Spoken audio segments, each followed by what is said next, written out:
किसी भी फाइटर को यूएफसी में फाइट विन करनी है, नो प्रॉब्लम, बस आई पोक्स करो, रिग्ड फाइट्स करो और इजीली फाइट को विन कर जाओ, क्योंकि रेफरी तो बस एक फैन बन के खड़ा है। वो सारी चीटिंग होता हुआ देखेगा, वो ना तो फाइट को स्टॉप करेगा, वो ना तो डिसीजन को चेंज करेगा, और जो भी फाइटर चीटिंग कर रहा है वो इजीली फाइट को विन कर जाएगा। नरसुल्तान रोज़िबाएव वर्सेस सर्दिकेस डूमास, यहां पर भी क्लियर कट आई पोक होता है। सर्दिकेस डूमास लिटरली स्टॉप होके रेफरी को देखता है अपनी आई पकड़ के कि आई पोक हुआ है, जहां पर नरसुल्तान रोज़िबाएव एकदम से सर्दिकेस डूमास पर अटैक कर देता है। बट फिर भी उसके बाद जैसे ही दोनों के बीच में थोड़ा सा डिस्टेंस आता है, एकदम से सर्दिकेस डूमास फिर से प्रोटेस्ट करने लग पड़ता है कि उसकी आई पोक हुई है। बट यहां पर रेफरी को देखो, वो स्टिल खड़ा हुआ है, वो लिटरली देख रहा है और कुछ भी नहीं कर रहा है। इवेंचुअली नरसुल्तान रोज़िबाएव सर्दिकेस डूमास को नॉकडाउन कर देता है और फिर कपल ऑफ पंचेस के बाद ये फाइट ओवर हो जाती है। फाइट के एंड के बाद भी जब डॉक्टर्स को बुलाया गया तो वो सर्दिकेस डूमास की आई को ही चेक कर रहे थे, क्योंकि ये क्लियर कट आई पोक था। बट हु केयर्स, चीटिंग करो, क्योंकि फाइट तो स्टॉप नहीं होने वाली है और आराम से विन को पैक कर लो।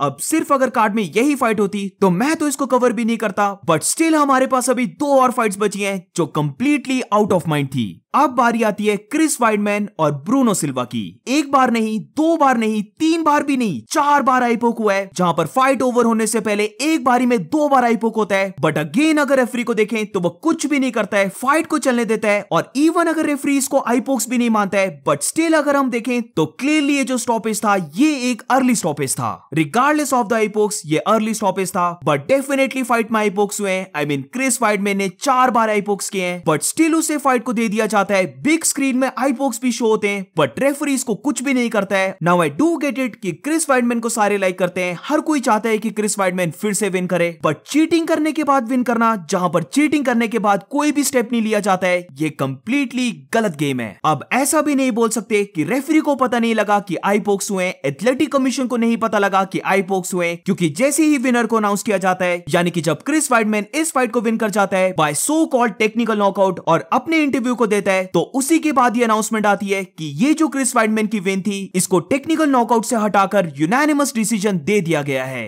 क्लियरली उन्हें भी पता लग गया कि आई पोक्स हुए थे, बट स्टिल उन्होंने फाइट को नो कॉन्टेस्ट करने की जगह क्या किया, उन्होंने सिर्फ टेक्निकल नॉकआउट को चेंज किया और उसकी जगह क्रिस वाइडमैन को विन करवा दिया बाय यूनानिमस डिसीजन। इतने बेकार डिसीजंस एक कार्ड में हो रहे हैं, ये तो देखना बहुत ही ज्यादा अनएक्सपेक्टेड था। अब थोड़ी सी और मैं इस फाइट के बारे में बात करना चाहता हूं, क्योंकि यहां पर मैं बताना चाहता हूं कि रेफरी खुद कितना ज्यादा गलत है। बट उससे पहले अगर क्रिस वाइडमैन की बात करें तो यस, क्रिस वाइडमैन फाइट को जीत रहा था, इसमें कोई शक नहीं है कि वही फाइट को विन कर रहा था और ऐसा लग रहा था कि वो इस फाइट को यूनानिमस वे से जीत जाएगा। बट स्टिल फेयर गेम ये बनती है कि इस फाइट में आई पोक्स हुए हैं और ये फाइट एटलीस्ट एक नो कॉन्टेस्ट चले जाए। आई मीन अगर एल्जमेन स्टर्लिंग इलीगल नी से विन कर सकता है तो व्हाई नॉट ऐसा सेम रूल या फिर ऐसा एक्शन लिया जाता है जब इलीगल आई पोक्स होते हैं, वो भी एक बार नहीं बल्कि 4 बार। जब रीप्ले दिखाया गया तो फाइटर्स इस चीज को देख रहे थे, रेफरी ने इस चीज को देखा है, तीनों जजेस ने इस चीज को देखा है, एथलेटिक कमीशन ने इस चीज को देखा है, सारी ऑडियंस इस चीज को देख रही थी। बट एंड में क्या हुआ, जिसने चीटिंग की वही विन किया।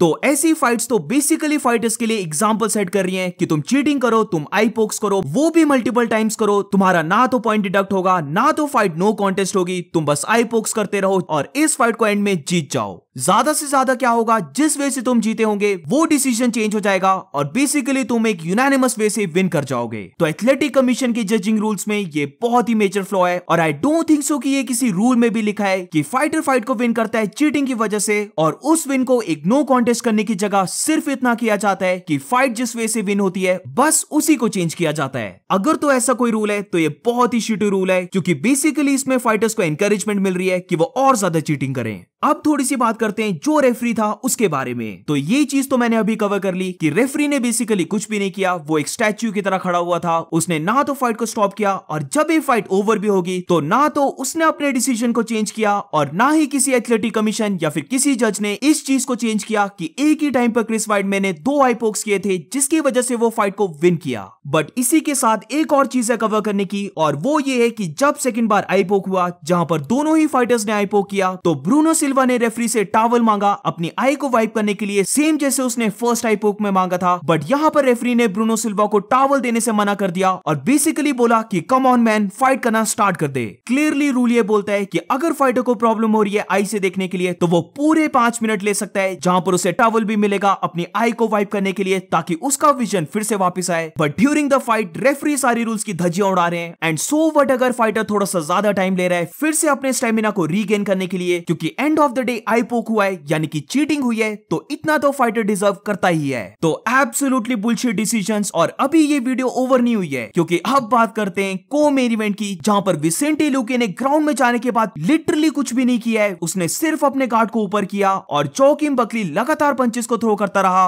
और ये फाइट ओवर हो जाती है। इवन वो जो पंचेस जोकिम बकली थ्रो कर रहा था वो सारे गार्ड में लग रहे थे। जैसे ही ये फाइट ओवर हुई एकदम से विसेंटे लुके खड़ा होता है और जब फाइट का डिसीजन भी सुनाया जा रहा था तब भी पता नहीं विसेंटे लुके कौन से एक्शंस कर रहा था, जिससे सामने पता लग रहा है कि वो ना तो हर्ट था, वो ना तो रॉक हुआ, बट फॉर सम रीजन वो एकदम स्टिल रहा। उसने बस अपने गार्ड को ऊपर किया और जरा भी एक्टिविटी नहीं की जब जोकिम बकली उसके ऊपर पंचेस को थ्रो कर रहा था। देयर इज नो वे कि एक फाइटर बस अपने गार्ड को ऊपर करके पंचेस को लिए जा रहा है। रेफरी बार बार विसेंटे लुके को बोल रहा है कि वो मूव करे, बट विसेंटे लुके कुछ भी नहीं कर रहा है। और जब इस फाइट को ओवर किया जाता है तो विसेंटे लुके बिना किसी डैमेज के खड़ा होता है और बेसिकली स्माइल कर रहा होता है। ब्रो, इवन जो एंड्रे पेट्रोस्की और जेकब मेलकूम की फाइट हुई वो तक पता नहीं क्या फाइट थी। जेकब मेलकूम ने बेसिकली अपने हिप से एंड्रे पेट्रोस्की को नॉकआउट कर दिया। ओवरऑल बहुत ही ज्यादा वियर्ड कार्ड था। मेन इवेंट की तो मैं बात भी नहीं करूंगा। आई मीन इस फाइट को देखा ही किसने होगा। तो दैट्स इट गाइस, ये बेसिकली बहुत ही ज्यादा बेकार कार्ड था। इसमें सामने देखने पर चीटिंग्स हो रही है, बट ना तो यूएफसी कुछ कर रही है ना तो एथलेटिक कमीशन कुछ कर रहा है। और जो फाइट को सबसे ज्यादा क्लोज देख रहा है यानी कि रेफरी, वो तो बस खड़े होकर फाइट को देख रहा है और कुछ भी नहीं कर रहा है।